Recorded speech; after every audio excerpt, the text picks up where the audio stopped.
एक तो मेरी गाड़ी बेच दी इसने, मैं ऑटो पे खज्जल हो रही हूँ, इससे बुरा और क्या हो सकता है। आपने गाड़ी कैसे बेच दी, वो भी वो जो वो अपने साथ जहेज में लेकर आई थी। देखो रज़ा जी, मैं एडा भी ਜ਼ਾਲਮ नहीं कि ऐदी लियांदी गड्डी पेकिया तो मैं बेच दवां।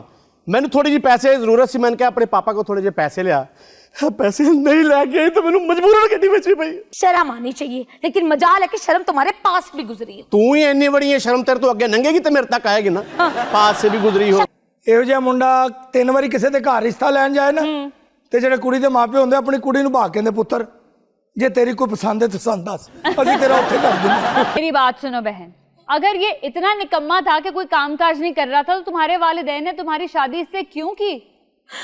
बस पता नहीं मेरे प्यो ने इहदे मजलूम जे मुंह ते तरस खा के नु देता रिश्ता कि सारी जिंदगी मेरी धी दी खिदमत करेगा, लेकिन ऐ निकारा निखटू ना काम दा ना काज दा दुश्मन अनाज दा। हाय हाय हाय, पहली बार गाड़ी देखी थी आप लोगों ने? नहीं पहली बार गाड़ी देखी थी, इस तो पहले जड़ियां मैं 3 गड्डियां बेचियां ने। किसकी 3 गाड़ियां बेची हैं आपने पहले? वो जड़ियां पहले शादियां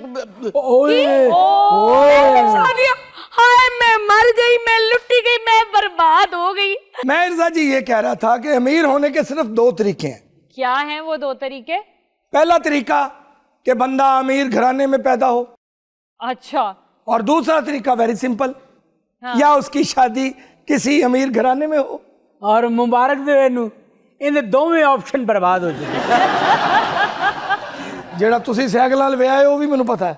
अरे वाह वाह, क्या बात है मोड़। ऐसी बात नहीं अजहर भाई, शाहिद भाई पैदा अमीर घर में ही हुए थे, अब्बे दा बेड़ा गर्क बाद में हुआ है। वाह, ਇਹਨੂੰ ਕਹਿੰਦੇ ਨੇ सीढ़ी ला के थलो सीढ़ी खींच लेनी। अच्छा, शाहिद भाई अभी बात कर रहे थे जी कि अगर आप अमीर नहीं हैं तो आप अमीर घर में शादी कर लें, लेकिन ऐसा नहीं होता है शाहिद भाई। अमीर घर में शादी करने के लिए भी ये ज़रूरी होता है कि आप अमीर घर के अंदर ही पैदा हो। हाँ, कोई इक्का दुक्का एक्सेप्शनल केस होगा, लेकिन मेजॉरिटी यही होता है कि अपनी बराबर की जगह पर रिश्ते होते हैं। इर्जा जी, जब से अच्छे रिश्ते मिलने नायाब हुए हैं ना, तब से किसी न किसी गरीब का कोई ना कोई जुगाड़ लग ही जाता है। कैसा जुगाड़ लग जाता है? अजहर साहब कोई जग बीती नहीं दस रहे थानू, आप बीती दस रहे। हाँ है भाभी लो। और इर्जा जी, खुशहाल फैमिलियाँ देखती हैं कि हमारी फैमिली में कोई लड़का इस काबिल नहीं कि उसको अपनी बेटी का रिश्ता दे दें, तो फिर वो देखते हैं कोई गरीब पढ़ा लिखा हो, उसको कारजवाई बना के तो सारी सहूलतें दे देते हैं, जो बेचारा तरस रहा होता है चीज़ों को। हाँ जी, इसमें मैं बताऊं, माँ बाप की बहुत बड़ी गलती होती है। उन्हें ऐसा लगता है कि वो शायद अपनी बेटी के फ्यूचर के लिए कुछ अच्छा कर रहे हैं, मगर वो क्या करते हैं कि इतना कुछ देकर, जहेज भी देकर, उसके बाद फिर सारी ज़रूरियात भी पूरी करते रहते हैं साथ साथ। वो लड़के की फटीके सारी ज़िंदगी खत्म नहीं होती हैं। सर ताने नहीं सारी जिंदगी जान छड़ते। जे गरीब कुड़ी आ जाए ਉਹਨੂੰ ਦਿੰਦੇ ਨੇ ਮੇਨੇ, ਤੇਰੇ ਮਾਪਿਓ ਨੇ ਤੈਨੂੰ ਦਿੱਤਾ ਕੀ ਸੀ, ਉਹਨਾਂ ਨੇ ਦੇਖ ਹੀ ਕੀ ਟੋਰਿਆ। ਤੇ ਜੇ ਮੁੰਡਾ ਗਰੀਬ ਹੋਵੇ, ਇਹ ਸ਼ੁਕਰ ਕਰੋ ਅਸੀਂ ਤੁਹਾਨੂੰ ਧਾਰਤਾ, ਤੁਹਾਡਾ ਘਰ ਭਰ ਦਿੱਤਾ, ਵਰਨਾ ਤੁਹਾਨੂੰ ਤੇ ਤੁਹਾਡੇ ਖਾਨਦਾਨ ਵਾਲੇ ਨਹੀਂ ਸੀ ਪੁੱਛਦੇ। वैसे तो इर्जा ये कानूनन जुर्म है और 1976 में बाकायदा कानून साजी की गई थी कि लड़के वाले लड़की वालों पर दबाव डालकर किसी चीज़ का मुतालबा नहीं कर सकते, और दूसरा ये कि लड़की के घर वाले खुशी से जो भी अपनी बेटी को दें वो बेटी की ही मिल्कियत रहेगी। अब देखें ना, इस कानून का तो हर किसी को पता होना चाहिए, लेकिन लोगों को इल्म ही नहीं होता है। कानून तो ये भी है कि बेटी को माँ बाप से जो मिले वो उसी की मिल्कियत है, मगर लाहौर में एक बड़ा अजीब वाक़या पेश आया। कैसा वाक़या? एक शख्स पर मुकदमा दर्ज हुआ और उसका जुर्म ये था कि ससुराल तरफ से दी जाने वाली चीज़ें सारी बीवी को बताए बगैर बेच डाली।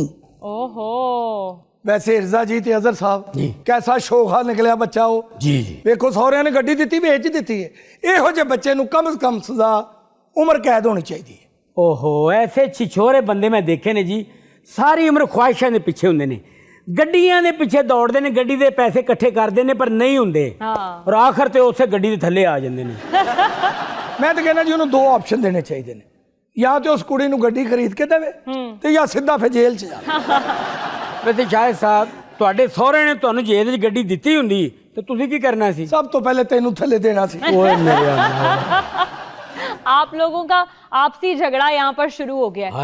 उस कपल के पास चलते हैं जिसका कोई आपस में डिस्प्यूट चल रहा है, और वो डिस्प्यूट लेके हमारे शो में आ गए। अस्सलाम वालेकुम जी, कैसे हैं आप? वालेकुम अस्सलाम, कैसे होना है। एक तो मेरी गाड़ी बेच दी इसने, मैं ऑटो पे खज्जल हो रही हूँ, इससे बुरा और क्या हो सकता है। आपने गाड़ी कैसे बेच दी, वो भी वो जो वो अपने साथ जहेज में लेकर आई थी? ਦੇਖੋ ਰਜ਼ਾ ਜੀ, ਮੈਂ ਐਡਾ ਵੀ ਜ਼ਾਲਮ ਨਹੀਂ ਕਿ ਇਹਦੀ ਲਿਆਂਦੀ ਗੱਡੀ ਪੇਕਿਆਂ ਤੋਂ ਮੈਂ ਵੇਚ ਦਵਾਂ। ਮੈਨੂੰ ਥੋੜੀ ਜਿਹੀ ਪੈਸੇ ਦੀ ਜ਼ਰੂਰਤ ਸੀ, ਮੈਂ ਕਿਹਾ ਆਪਣੇ ਪਾਪਾ ਕੋਲ ਥੋੜੇ ਜਿਹੇ ਪੈਸੇ ਲਿਆ। ਪੈਸੇ नहीं लेके आई तो मैंने मजबूरन गड्डी बेचनी पई। सुन ले, शर्म आनी चाहिए। आए दिन यही तमाशा, पापा से पैसे ला, ये नहीं जाके किसने मेरी गाड़ी बेच दी। उठो के मरो तुम्हारे। ओए होए होए, ए दर्जन कापे ने पहले भी मेरे सिर च मारे ने। कितना बेशर्म आदमी है। अगर तुम्हें पैसों की जरूरत थी तो खुद कमा लेते। अगर उन्होंने गाड़ी जहेज में दी है तो यकीनन और भी बहुत कुछ दिया होगा। देखो बहुत कुछ दिता सी, 65 इंच ਦੀ LED ਦਿੱਤੀ ਸੀ, अच्छा, ਵੱਡੀ ਫ੍ਰਿਜ ਦਿੱਤੀ ਸੀ, ਅੱਛਾ, ਮਾਈਕ੍ਰੋਵੇਵ ਓਵਨ ਦਿੱਤਾ ਸੀ। ਹਾਂ। ਲੇਕਿਨ ਮੈਂ ਕੀ ਕਰਾਂ, ਉਹ ਤੇ ਸਾਰਾ ਕੁਝ ਆਪਣੀ ਬੇਟੀ ਵਾਸਤੇ ਦਿੱਤਾ। ਮੈਨੂੰ ਕੀ ਦਿੱਤਾ? ਤੈਨੂੰ ਨਾ ਨੈਲਨ ਦੇ ਸਲੀਪਰ ਲੈ ਕੇ ਇਤਨੇ ਕੌਲੀ ਦੇ ਮੂੰਹ ਵਾਲਿਆ, ਤੈਨੂੰ ਪਤਾ ही नहीं। अगर उसने ये सारी चीजें ली हैं अपने घर वालों से तो कहीं और तो नहीं लेके चली गई, तुम्हारे ही घर लेकर आई थी। शर्म आनी चाहिए, लेकिन मजाल है कि शर्म तुम्हारे पास भी गुजरी है। ਤੂੰ ਹੀ ਇੰਨੀ ਬੜੀ ਹੈ, ਸ਼ਰਮ ਤੇਰੇ ਤੋਂ ਅੱਗੇ ਲੰਘੇਗੀ ਤੇ ਮੇਰੇ ਤੱਕ ਆਏਗੀ ਨਾ। ਪਾਸ से भी गुजरी हो। शक्ल वेखी अपनी, तेन कोई रिश्ता नहीं सी देंदा। अच्छा ਸਹੀ ਕਹਿੰਦੀ ਮੇਰੀ ਭੈਣ। ਇਹੋ ਜਿਹਾ ਮੁੰਡਾ 3 ਵਾਰੀ ਕਿਸੇ ਦੇ ਘਰ ਰਿਸ਼ਤਾ ਲੈਣ ਜਾਏ ਨਾ, ਤੇ ਜਿਹੜੇ ਕੁੜੀ ਦੇ ਮਾਪੇ ਹੁੰਦੇ ਆਪਣੀ ਕੁੜੀ ਨੂੰ ਭਾਗ ਕਹਿੰਦੇ, ਪੁੱਤਰ ਜੇ ਤੇਰੀ ਕੋਈ ਪਸੰਦ ਹੈ ਤਾਂ ਸਾਨੂੰ ਦੱਸ, ਅਸੀਂ ਤੇਰਾ ਉੱਥੇ ਕਰ ਦਿੰਦੇ। ਹੋਰ ਤੇ ਹੋਰ ਇਹਦੀ ਫੁੱਫੋ ਦੀ ਕੁੜੀ ਜਿਹੜੀ 4 ਵਾਰੀ ਮੈਟ੍ਰਿਕ ਵਿੱਚ ਫੇਲ ਹੋਈ ਸੀ, ਉਹਨੇ ਵੀ ਇਹਦੇ ਨਾਲ ਵਿਆਹ ਕਰਨ ਤੋਂ ਇਨਕਾਰ ਹੀ ਕੀਤਾ ਸੀ। शर्म आनी चाहिए तुम्हें। उसके माँ बाप ने अपने जिगर का टुकड़ा तुम्हें दिया। ਤੇ ਜਿਗਰ ਦਾ ਟੁਕੜਾ ਦਿੰਦੇ ਉਹਨਾਂ ਨੇ ਪੂਰਾ ਜਿਗਰ ਹੀ ਚੁੱਕ ਕੇ ਮੈਨੂੰ ਦੇਤਾ। ਬਲਕਿ ਜਿਗਰਾ ਨਹੀਂ, ਪੂਰੇ ਜਿਗਰੇ ਨਾਲ ਦਿੱਤਾ ਉਹਨਾਂ ਨੇ। ਹਾਂਜੀ, ਜਿਗਰੇ ਨਾਲ ਜਿਹੜੀ ਗੱਡੀ ਵੇਚੀ ਹੈ ਨਾ, ਉਹ ਵੀ ਤੁਸੀਂ ਜਿਗਰੇ ਨਾਲ ਹੀ ਵੇਚੀ ਹੈ। ਵਿਆਹ ਵਾਲੇ ਦਿਨ ਹੀ ਬੜਾ ਸਿਆਪਾ ਬਣਿਆ।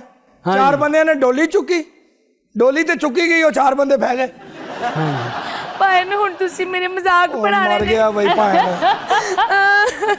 ਇਹ ਤਾਂ ਕੋਈ ਹੱਲ ਕਰੋ, ਕੁਝ ਛਿੱਤਰ ਪੋਲਾ ਕਰੋ ਇਹਦੇ ये ਨਾਲ। पैसे मांग क्यों रहा था आपके अब्बा से? ਅਸਲ 'ਚ ਮੈਨੂੰ ਨਾ, ਮੈਂ ਬਿਜ਼ਨਸ ਦੇ ਸਿਲਸਿਲੇ ਦੇ ਵਿੱਚ ਜਾਣਾ ਸੀ ਬਾਕੂ, ਇਸ ਲਈ ਮੈਨੂੰ ਪੈਸੇ ਚਾਹੀਦੇ ਸੀ। ऐसा कौन सा बिजनेस है आपका जो बाकू में हो रहा है? ਨਹੀਂ, ਬਾਕੂ ਜਾ ਕੇ ਮੈਂ ਪਲਾਨ ਕਰਨਾ ਸੀ, ਮੈਂ ਪਾਕਿਸਤਾਨ ਜਾ ਕੇ ਕੀ ਬਿਜ਼ਨਸ ਕਰਨਾ। ਸੁਣ ਲਓ, और उस ट्रिप पे आपने बेगम को साथ लेके जाना था। ਬੇਗਮ ਨੂੰ ਕਾਹਤੋਂ ਸਾਥ ਲੈ ਕੇ ਜਾਵਾਂ, ਮੈਨੂੰ ਅੱਗੇ ਪੈਸੇ ਥੋੜੇ ਸੀ, ਮੈਂ ਇਹਨੂੰ ਕਹਿ ਇੱਕ ਹੋਰ ਗੱਡੀ ਲੈ ਕੇ ਆ, ਮੈਂ ਵੇਚਾਂ ਫਿਰ। जैसी तुम बातें कर रहे हो, मुझे नहीं लगता कि तुम्हें अपनी बीवी से कोई प्यार था। तुमने सिर्फ और सिर्फ जहेज के लालच में इससे शादी की है।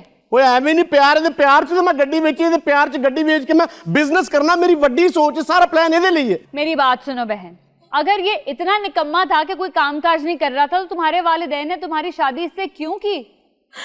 ਬਸ ਪਤਾ ਨਹੀਂ ਮੇਰੇ ਪਿਓ ਨੇ ਇਹਦੇ ਮਜ਼ਲੂਮ ਜੇ ਮੂੰਹ ਤੇ ਤਰਸ ਖਾ ਕੇ ਨੂੰ ਦੇਤਾ ਰਿਸ਼ਤਾ ਕਿ ਸਾਰੀ ਜ਼ਿੰਦਗੀ ਮੇਰੀ ਧੀ ਦੀ ਖਿਦਮਤ ਕਰੇਗਾ। ਲੇਕਿਨ ਇਹ ਨਿਕਾਰਾ ਨਿਖਟੂ ਨਾ ਕੰਮ ਦਾ ਨਾ ਕਾਜ ਦਾ ਦੁਸ਼ਮਨ ਅਨਾਜ ਦਾ। हाय हाय हाय। अच्छा देखो, अभी भी कुछ नहीं बिगड़ा। तुम खूबसूरत हो, अगर ये नहीं निभा सकता है तुम्हारे साथ तो तुम कोई और रिश्ता देख लो।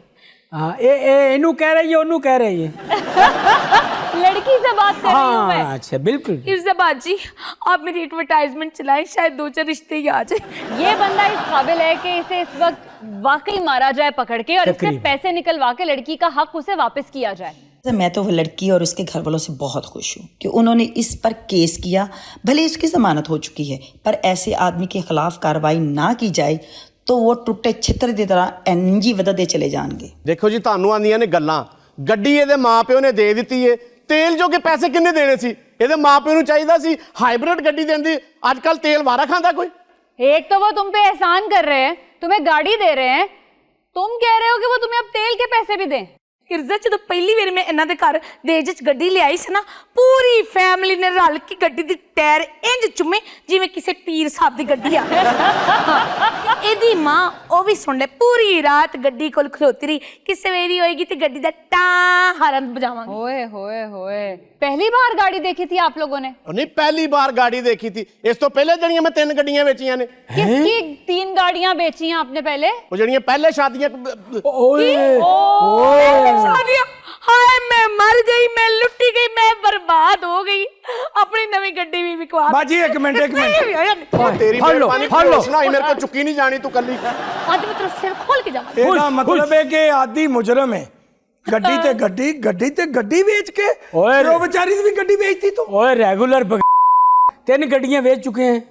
भाई ने की वेख रहे हो? ला लो जुत्ती कर दो ਇਹਦਾ ਸਿਰ ਪੋਲਾ। ਉਹ ਜੁੱਤੀ ਤੇਰੀ ਪਾਈ, ਉਹਨਾਂ ਨੇ ਬਾਰ-ਬਾਰ ਜੁੱਤੀ ਲਵਾਈ ਜਾਨੀ ਉਹਨਾਂ ਕੋਲ। ਓਏ ਆਪਣੀ ਸਿਸਟਰ ਨੂੰ ਤੂੰ ਸਾਈਕਲ ਨਹੀਂ ਦਿੱਤੀ, 3 ਪਹੀਆਂ ਵਾਲੀ ਸਾਈਕਲ ਨਹੀਂ ਦਿੱਤੀ, ਚਿੰਗਚੀ ਨਹੀਂ ਦਿੱਤਾ, ਤੇ ਲੋਕਾਂ ਦੀਆਂ ਗੱਡੀਆਂ ਵੇਚੀ ਜਾ ਤੇ ਰਿਹਾ। ਤੂੰ ਆਪਣੀ ਸਿਸਟਰ ਨੂੰ ਕੀ ਦਿੱਤਾ? ਗੱਡੀ ਤੇ ਉਹਦੇ ਪਿਓ ਨੇ ਦਿੱਤੀ ਹੈ। ਤੇ ਮੇਰਾ ਪਿਓ ਲੱਗਾ ਤੇ ਮੈਂ ਕੀ ਲੱਗਾ? ਮੈਂ ਭਰਾ ਸੀ ਦਿੱਤੀ, ਲਓ ਜੀ ਜੁੱਤੀਆਂ। हाँ जी आओ जी। ਮੈਨੂੰ ਲੱਗਦਾ ਹੈ ਹਰ ਵਾਰੀ ਗੱਡੀ ਵੇਚ ਕੇ ਹੀ ਬਾਕੂ ਜਾਂਦਾ ਹੈ, ਡਾਕੂ ਕਹੀਂ ਕਾ।